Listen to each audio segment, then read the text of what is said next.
El mundo está en constante cambio. La geopolítica, la seguridad, la inteligencia y la ciberseguridad ya son parte de nuestras tertulias y sobremesas de bar.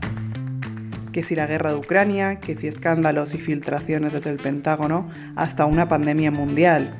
Las dinámicas internacionales nos interesan, nos importan y sobre todo nos afectan. Una vez al mes analizaremos el tema de mayor actualidad.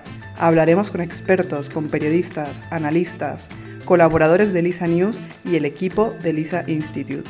Yo soy Soraya Ibar y esto es Código Lisa. Bienvenidos.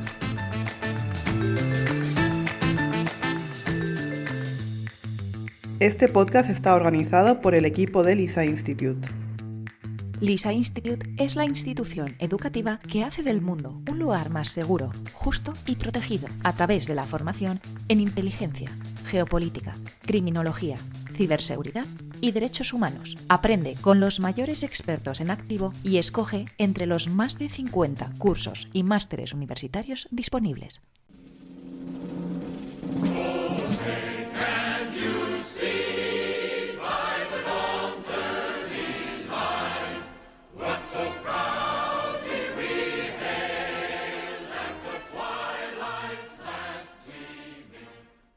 El próximo mes de noviembre se celebrarán elecciones presidenciales en Estados Unidos y a pesar de que el camino es largo y el calendario electoral del país norteamericano va a estar más vivo que nunca, hay unas bases teóricas que debemos de entender para comprender el papel no solo de los candidatos electorales, sino también, por ejemplo, el de los lobbies.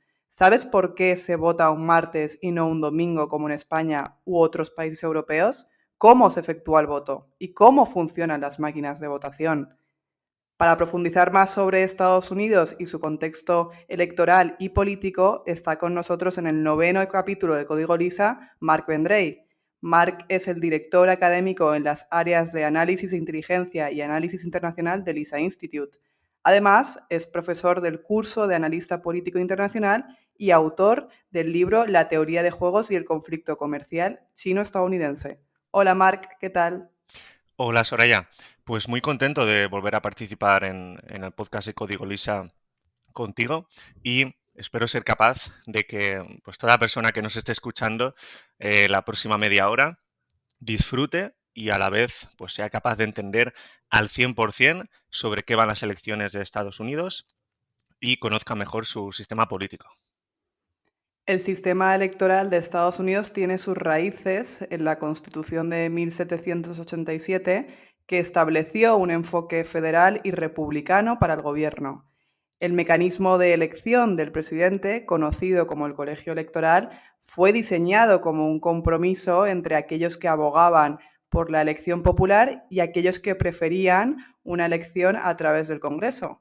¿Qué otros datos o artículos de la Constitución del país están vivos en los procesos electorales en la actualidad y debemos de tener en cuenta para entender su funcionamiento?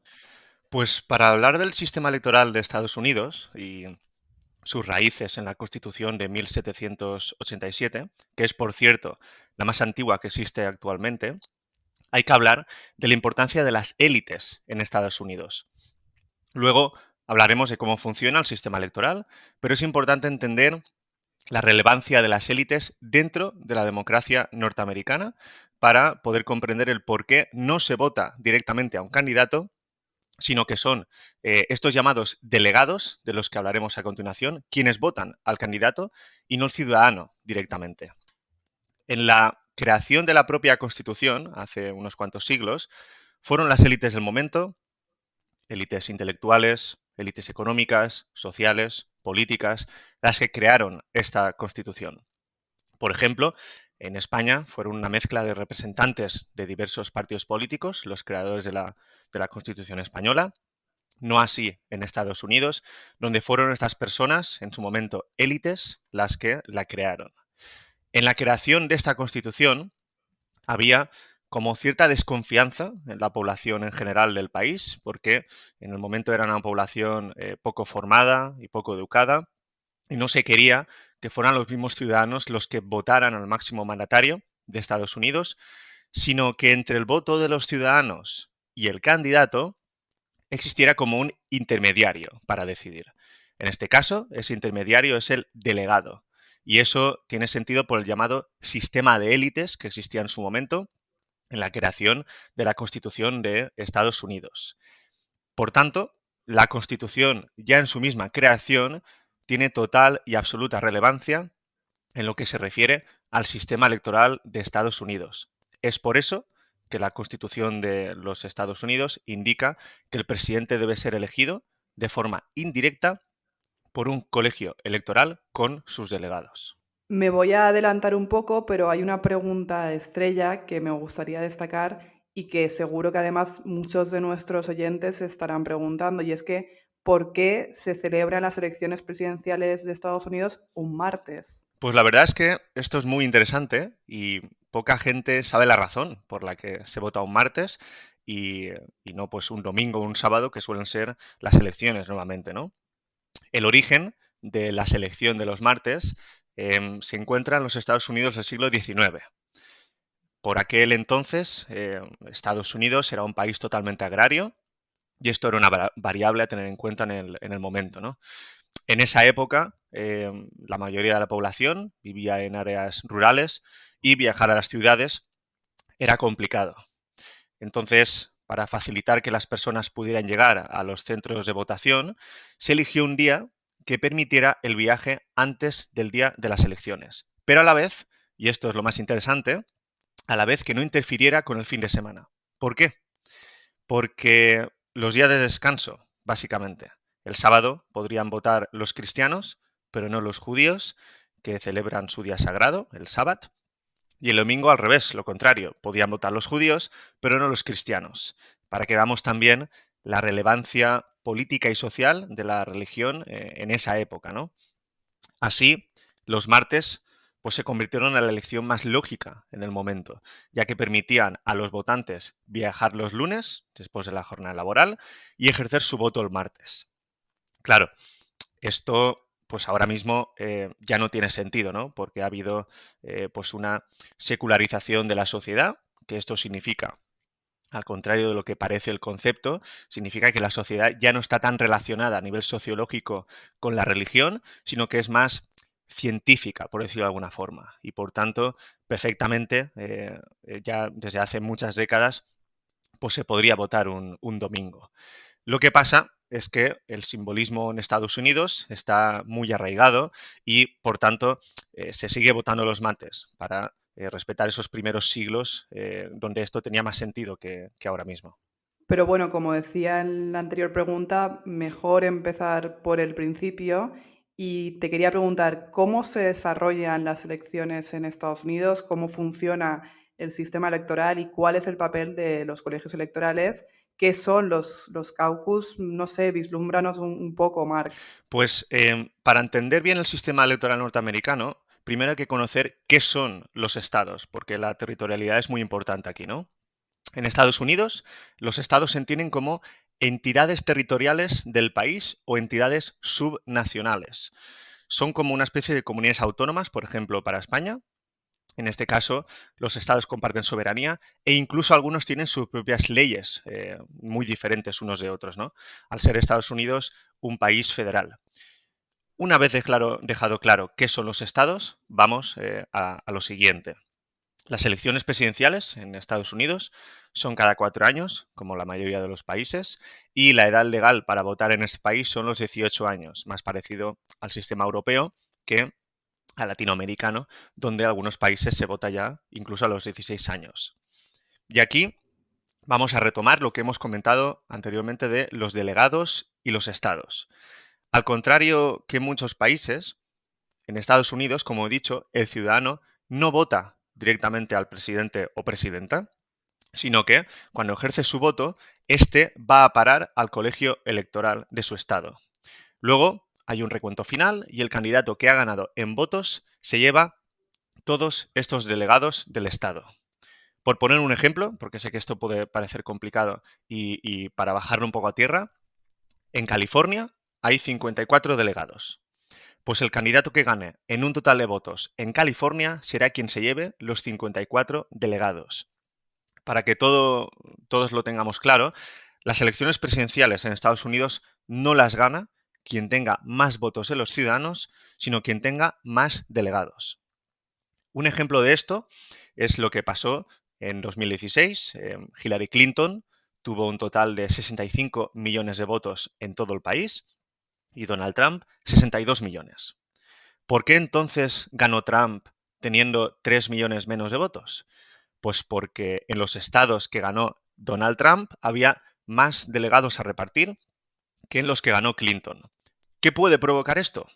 Que la votación esté muy apretada en votos de la gente, en votación popular, es decir, en número de votos totales, pero que el ganador esté lejos del perdedor en número de delegados, que es al final lo que importa en estas elecciones.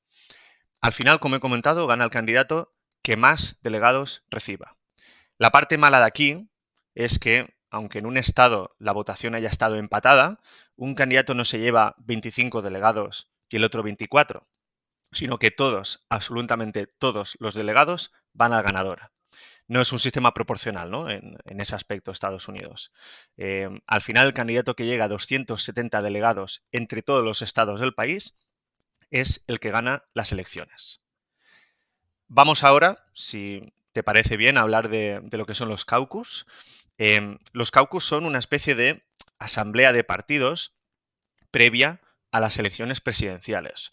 Son una de las fases de las elecciones primarias para elegir al candidato de un partido. El que gane también aquí más delegados durante estas primarias, a veces a través de los caucus, a veces a través de otros procedimientos, es el que será candidato a la presidencia de los Estados Unidos de su partido. En cada estado, el caucus se realiza de forma diferente, pero en general, para que el oyente nos entienda, estamos hablando de elecciones primarias de los partidos y sus asambleas. Y creo también que esto es muy relevante. Para terminar esta pregunta, debo hablar del famoso supermartes, que es muy importante en las primarias de ambos partidos, ¿no? Ahora que estamos hablando de esta temática. Básicamente, el supermartes es el día con mayor número de estados en elecciones primarias, así como el mayor número de delegados en juego. Por lo tanto, se decide el candidato de uno o de los dos partidos. Normalmente es a partir de este supermartes cuando ya se suele saber quién será el ganador de estas primarias. Y ojo, esto es importante.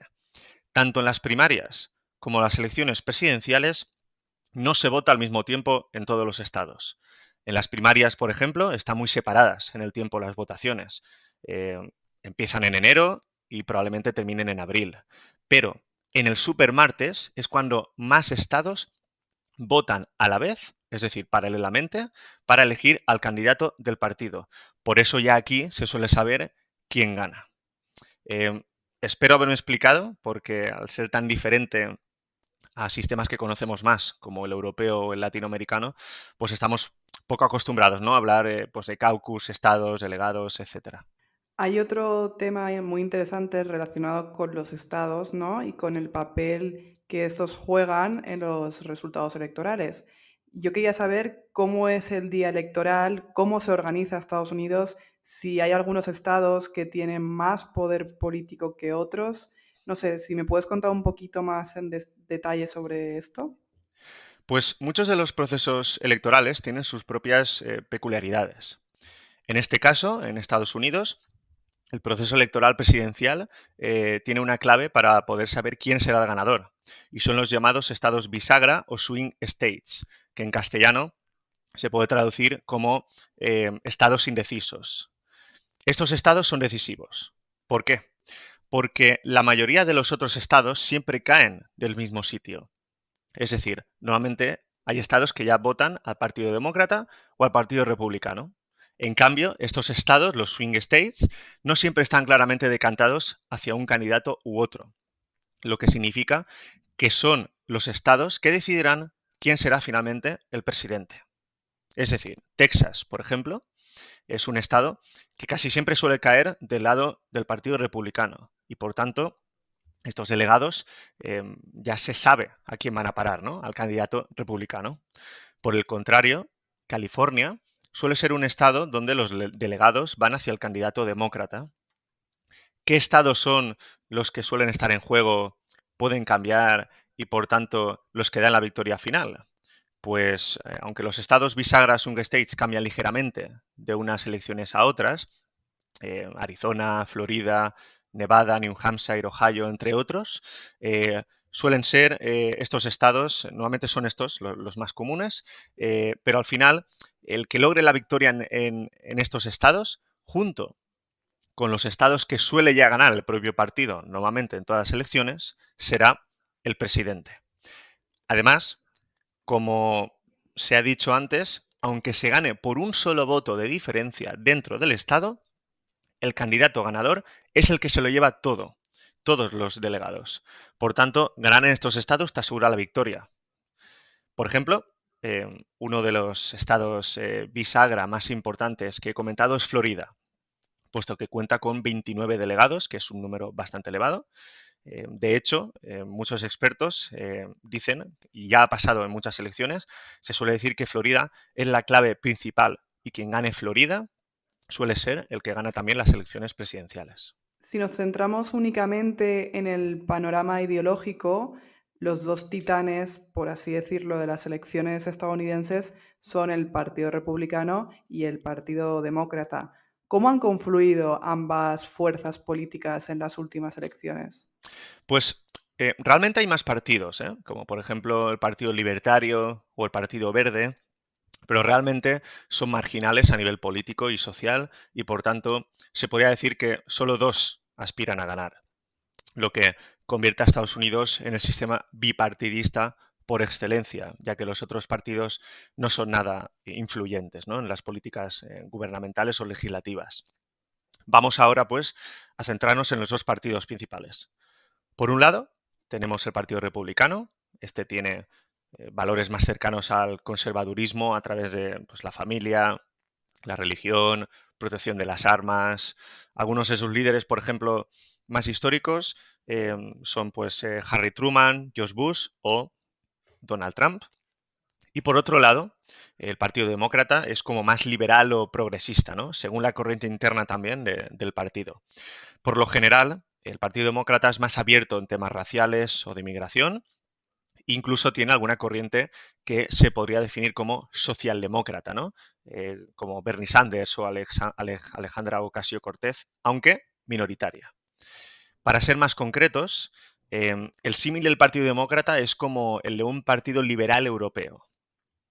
Y en este caso, pues sus líderes históricos más importantes de las últimas décadas han sido pues, John Fitzgerald Kennedy, Bill Clinton, Barack Obama o el que tenemos actualmente, Joe Biden. A pesar de este bipartidismo, y esto es importante, ambos partidos son cambiantes en su ideología y liderazgo, sobre todo por una gran influencia por parte de algunos lobbies o grupos de presión. Esto provoca que haya una mayor divergencia, algunas veces, entre un mismo partido durante unas elecciones y otras. Además, tampoco, por ejemplo, es lo mismo un partido demócrata donde Clinton sea el líder que un partido demócrata donde Barack Obama es el líder. Al igual que no es lo mismo un partido republicano de George Bush que de Donald Trump. Entonces, dentro de su propio espectro ideológico, estos partidos tienen sus propias peculiaridades.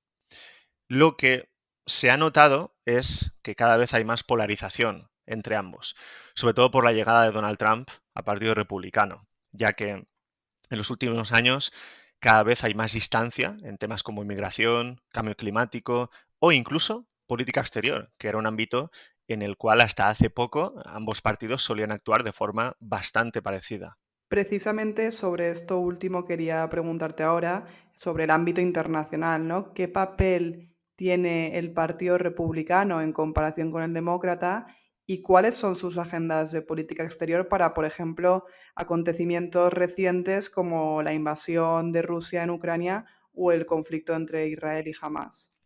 Pues para entender el papel de Estados Unidos en el ámbito internacional, hay que hablar de una figura que daría para mucho rato, de hecho, para un podcast entero, que es Henry Kissinger. Voy a intentar ser breve en esta parte para no desviarnos tampoco mucho del tema principal. Ambos partidos, el republicano y el demócrata, históricamente han sido bastante parejos en sus decisiones internacionales, ya que el ideólogo de la política exterior norteamericana del siglo XX y parte del XXI fue Henry Kissinger. Como he comentado, además, también esto es muy interesante, y es que Kissinger asesoró de forma oficial y extraoficial a presidente de ambos partidos. Para quien no le conozca, Kissinger fue un político estadounidense de origen judeo-alemán que tuvo una gran influencia sobre la política internacional, no solo de Estados Unidos con respecto a los demás países, sino también sobre otras naciones. Kissinger ejerció como secretario de Estado, lo que sería ministro de Exteriores, durante los mandatos de Richard Nixon y Gerald Ford, desempeñando un papel muy preponderante en la política exterior de Estados Unidos. Y además también fue consejero de Seguridad Nacional durante todo el mandato inicial de Richard Nixon. Volviendo a los partidos, estos, como he comentado, han sido parejos en la política exterior hasta la llegada de Donald Trump, que la verdad no se sabe si tiene o no un plan o una política exterior clara, ¿no? Con la llegada de Biden en 2020 hemos vuelto a ver algo parecido a lo anterior. Seguramente si Trump gana las elecciones, veremos otra vez lo que es una política exterior volátil y sorpresiva.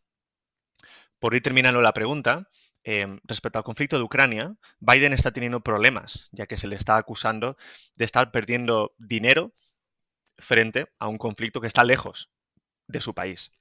Y además, pues Trump está aprovechando la situación, ¿no? Políticamente. Igual que con el conflicto de Israel-Palestina, Trump otra vez insiste y juega mucho esta baza electoral en que con él de presidente no hubo ningún conflicto internacional y durante el mandato de Biden pues ya ha habido dos. Y en esta ocasión, de cara a las próximas elecciones presidenciales en Estados Unidos, ¿quiénes son los principales candidatos? Pues para quien no esté muy metido, ¿no?, en este tema, voy a hablar brevemente ahora de los candidatos. En primer lugar, tenemos a Joe Biden, que salvo sorpresa, será el candidato del Partido Demócrata. Normalmente, como es el caso, el presidente suele renovar un segundo mandato y, por tanto, al haber estado en la presidencia desde 2020, es el mejor candidato para el Partido Demócrata. El problema, pues en este caso, es que hay serias dudas sobre su salud, ya que aunque algunos vídeos que podemos ver por alguna red social están manipulados o incluso descontextualizados, vemos a veces cómo parece, pues como no ser consciente del todo, ¿no?, de lo que dice o a mitad de rueda de prensa o de un discurso, ¿no?, como si se perdiera. Pero como digo, salvo sorpresa debido a su salud, será Joe Biden otra vez el candidato. Por la otra parte, por el Partido Republicano, no hay casi dudas que será Donald Trump el candidato. La otra candidata que le reta en las primarias republicanas es Nikki Haley, pero va perdiendo fuerza y seguramente no sea rival para el expresidente. Aquí, lo más significativo es que Donald Trump no sale perjudicado a nivel electoral después de los procesos judiciales que está pasando, incluso de ser parte, a priori, del asalto al Congreso en 2021 por parte de muchos de sus partidarios. Es decir, estamos viendo cómo para el votante medio republicano no es una razón para no apoyar electoralmente respecto a lo que ha hecho Donald Trump fuera de la ley. Incluso hubo temas muy sensibles, como que supuestamente, se guardó documentación confidencial de inteligencia en su casa, ¿no? Creo. Pero como he comentado, para el votante, pues esto no es un factor que le haga decidir no votar a Donald Trump. De hecho, Trump es algo inaudito, porque normalmente, primero, un presidente no suele perder después de su primer mandato, como le pasó a Trump en 2020, frente a Biden. Pero es que tampoco después de perder se vuelve a presentar y con cargos judiciales serios aparece como favorito frente a Biden en algunas encuestas. Es un caso digno de estudio en el análisis político y electoral. De hecho, ya desde el principio Trump fue algo extraño, porque yo recuerdo cuando estudié ciencias políticas en la universidad, cuando cogía un manual de comunicación política, decía que un candidato debía de hacer todo lo contrario a lo que hacía Trump en su campaña de 2016. Y curiosamente este ganó, ¿no? Por tanto, al final lo único positivo de que un candidato así se presente es que le da volatilidad, emoción y sorpresas a una campaña electoral que puede ser muy larga. ¿Y cómo ha afectado el panorama social y el panorama político a la posición estratégica de Estados Unidos y cómo puede trascender en los próximos años?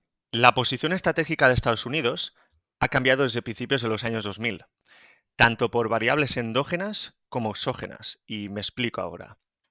Por un lado, después de la Guerra Fría, donde se vivió un periodo de bipolaridad entre Estados Unidos y la Unión Soviética, hemos vivido un periodo donde era Estados Unidos el que ejerció de padre de las relaciones internacionales en el mundo, siendo un contexto totalmente unipolar. ¿Qué ha ocurrido ahora en las últimas décadas? Pues que hay nuevos actores.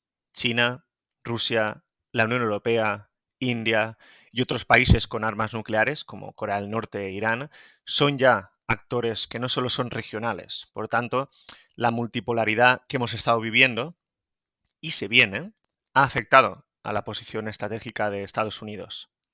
A nivel interno, hemos visto que hay problemáticas como la inmigración, la pobreza, la drogadicción, ahora con el fentanilo, entre otros, o la radicalización ideológica, que provoca que el gobierno de Biden, por ejemplo, pues deba también centrarse en lo que ocurre dentro del país y lo que ocurre en el exterior, pues va perdiendo fuerza, ¿no? De hecho, la campaña de Trump seguramente se basa en que Estados Unidos no tiene que hacer de hermano mayor fuera del país, sino dedicarse a solucionar los problemas internos. Todo esto provoca que por factores internos también, pues la posición estratégica de Estados Unidos se vea muy debilitada. Otros factores relacionados con la geopolítica, como la economía internacional, participan en cierta medida en los procesos electorales y en las decisiones políticas de las grandes potencias. ¿Es así en Estados Unidos también? ¿Cuál es el papel que tienen los lobbies? Aquí es importante explicar qué es un lobby y su influencia. Un lobby es un grupo de presión del que muchos ciudadanos forman parte. De hecho, muchísimos ciudadanos norteamericanos, en este caso, forman parte de algún grupo de interés o lobby, ¿no? Que, a pesar de que este concepto pueda parecer negativo, no tiene por qué. Del mismo modo que existen lobbies defensores de las armas, también los hay del medio ambiente o incluso lobbies educativos. Estos simplemente pues, buscan influir en los poderes legislativo y ejecutivo para sacar adelante leyes o reformas que les den apoyo político, económico o social. Como has comentado, hay lobbies económicos muy relevantes que buscan apoyar a un candidato u otro con donaciones para que, una vez el candidato esté en el poder, pues les apoye con medidas legislativas, ¿no? Que favorezcan a este mismo lobby.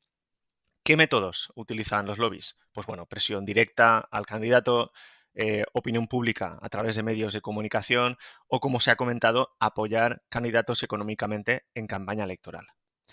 De hecho, durante los años 50, para que los oyentes se imaginen la importancia de estos lobbies en Estados Unidos, durante los años 50 el Congreso intentó regular y hacer más transparentes las actividades de los grupos de presión o lobbies relacionadas con sus intereses políticos, ¿no? Y sus injerencias en las políticas públicas. Pero, según los expertos, la ley que se aprobó es confusa y ambigua, lo que provoca que, pues que no se haya logrado esta transparencia frente a los actos de algunos grupos de presión muy, muy poderosos, ¿no? Y volviendo a otra parte de la pregunta, la economía internacional es muy importante en todo proceso electoral, pero lo es aún más la economía interna. Siempre que hemos visto a gobiernos caer en elecciones, una de las variables a tener en cuenta es una crisis económica. Por tanto, para el votante, este es un factor muy relevante a la hora de dar su voto a un candidato. Biden no ha vivido una crisis económica como la que vivió Trump por el coronavirus o Barack Obama con la crisis financiera en 2008. Por tanto, esto pues es un aspecto positivo, ¿no? de Joe Biden de cara a las elecciones, que aprovechando que estamos ya terminando y que seguramente pues los oyentes siempre les gusta, ¿no? Que los analistas se mojen. En mi opinión, y viendo todo lo que está ocurriendo ahora mismo, mucho tiene que cambiar la situación como para que Joe Biden no sea presidente otros 4 años más. Como siempre digo, durante unos pocos meses en el ámbito político pueden ocurrir muchas cosas y nuevos contextos. Y en la política exterior de Estados Unidos nunca se sabe y con Trump siempre hay sorpresas, como hemos comentado, ¿no? Pero si tuviera que apostar por un ganador ahora mismo, sería Joe Biden. Genial, Marc. Nos quedamos con esta última reflexión. Creo que ha sido un episodio bastante interesante, reflexivo y que además nos ha dado unas bases teóricas imprescindibles, ¿no? Para ir preparados para esas elecciones y para lo que venga después. Así que millones de gracias y nos escuchamos pronto otra vez. Muchas gracias, Soraya. Ha sido un placer.